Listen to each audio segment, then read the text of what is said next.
গোটা কয়েক বছর আজ পেরিয়ে এসেছে খুবই দ্রুত। বোঝার জন্য ছিল না তখন বোঝার আবেগটুকুও।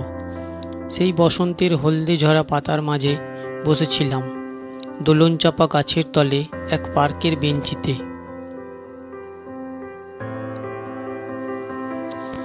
কুড়িয়ে পেয়েছিলাম সেই তল হতে পড়ে থাকা একটা পৃষ্ঠা, যা ছিঁড়ে পড়েছিল চারটে টুকরো হয়ে।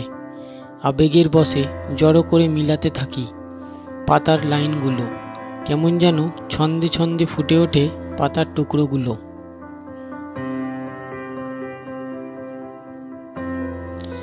গাঢ় কালো হালকা টানে লেখা ছিল তাতে এক কবিতা। কবির অক্ষর জ্ঞানে প্রকাশ পেয়েছিল সেই লেখিকার কথা। সেই ছেঁড়া পাতায় বেঁধেছিল এক বিরহের কবিতা।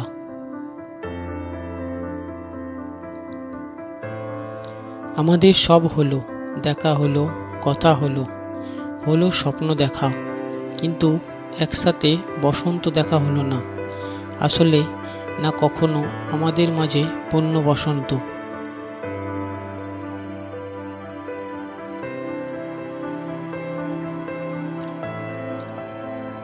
পড়তে পড়তে লাইনগুলো ভাবিয়ে তুলল অনেক কিছু। বসন্ত যে প্রতি বছরই আসে, কিন্তু প্রতি বসন্তে আসে না হৃদয়ে বসন্তের রেশটুকু।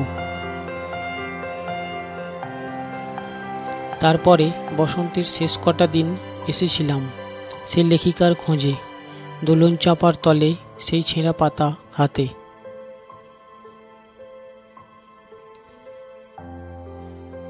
কিন্তু নিখোঁজ কবি খোঁজ দেয়নি আমায়।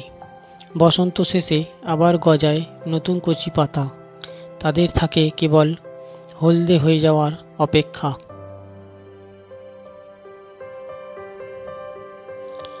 বসন্ত কাটে, আরও একটা আসে, শেষ হয় সময়।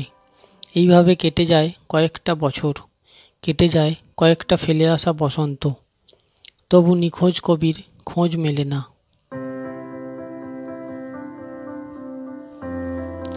প্রতি বসন্তের প্রতিদিনই আসি সেই দোলন চাপার তলে, বসে থাকি ঘন্টা কয়েক তার অপেক্ষাতে। অপেক্ষার হয় না শেষ, শেষ হয় বসন্তের। এইভাবেই কেটে গেল 11টা বসন্ত। বয়স হয়েছে দোলন চাপার, তার শরীরে নেই একটিও পাতা, তবুও বসন্তের চিহ্ন তার হৃদয়ে আঁকা। প্রতি বসন্তের সাক্ষী এই দোলন চাপা। এইভাবেই এলো গেল কত বসন্ত, কেটে গেল একটি করে বছর। আমার জীবনে আসে না বসন্ত, যে বসন্ত অপেক্ষার অবসান ঘটাবে।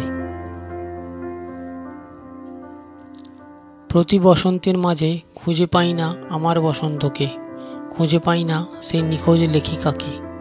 তাই আমি অপেক্ষায়, আমার বসন্তের অপেক্ষায়।